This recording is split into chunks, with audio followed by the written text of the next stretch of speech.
when you start this kind of project, you need to have a vision what the final game is going to look like. It has been definitely a roller coaster of some sort.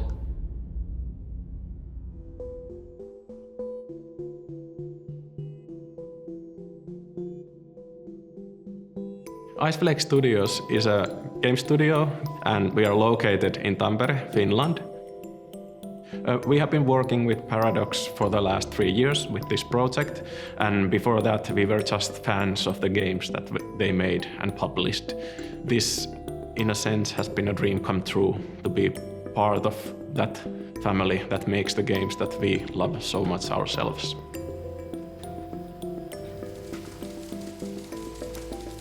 As a producer, I am the connection point in between stakeholders and everybody else inside the studio, like artists and designers and QA and programmers. As a game designer, I'm responsible for feature designs, creating at least the first batch of content for those new designs, a lot of game balancing, and some other miscellaneous stuff like appearing in streams and that sort of stuff.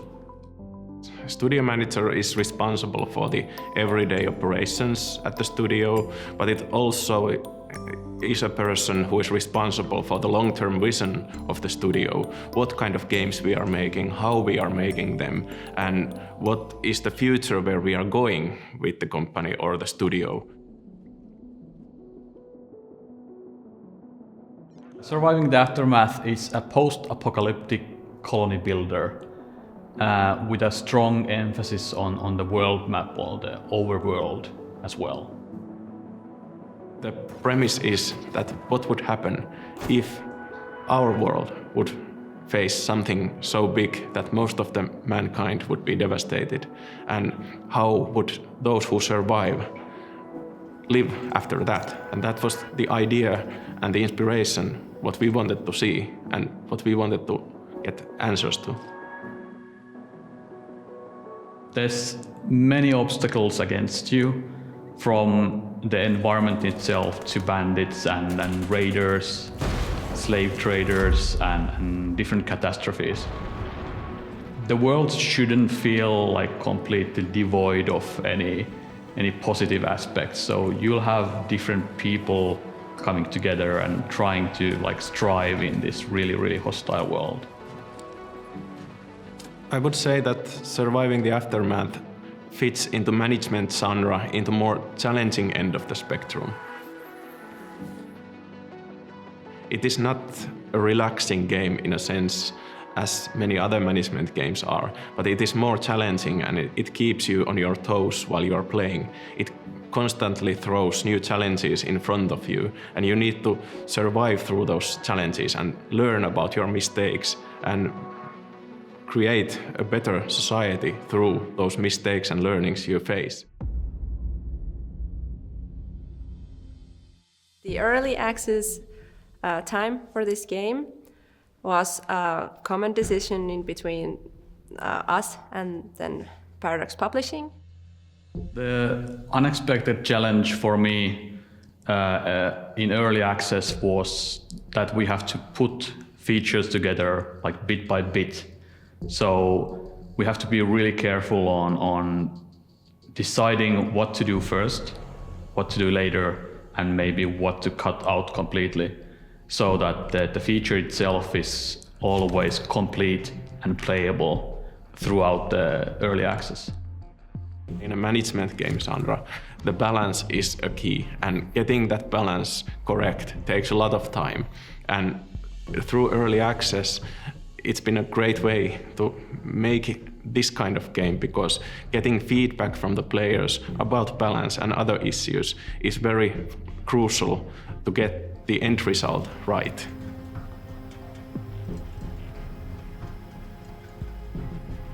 Often you sort of dwell in the dark in terms of how players react to whatever you're designing.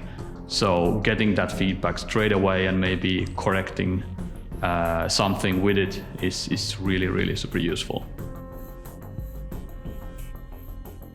If we look at the update, the first early access update, and compare it to the newest one, we have added plenty of new features, and we have improved a lot of features, and even the visuals have been tweaked, so you can really see the difference. One example about how different pieces of a puzzle fall in place and how they affect the entire gameplay and the feel of it is the update called Nuclear Winter, where we added temperature gameplay and also the winter catastrophe into the game. We had several systems in place much earlier in the development, like for instance, production of firewood and temperature and catastrophes, but not before this update. They didn't affect each other that much.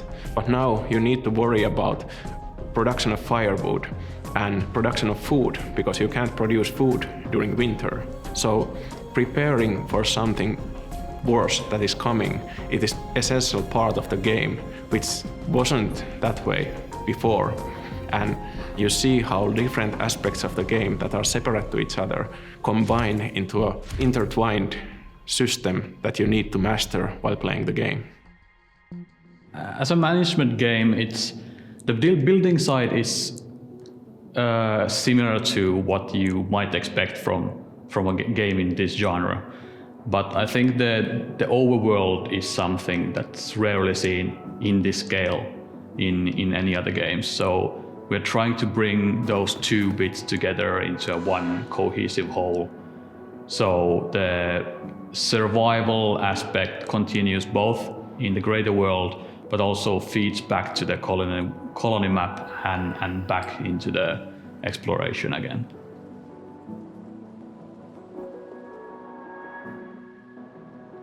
We are very close to the final thing at this point. It's a magnificent thing to see how all those small details are now in place that were only part of the vision before this.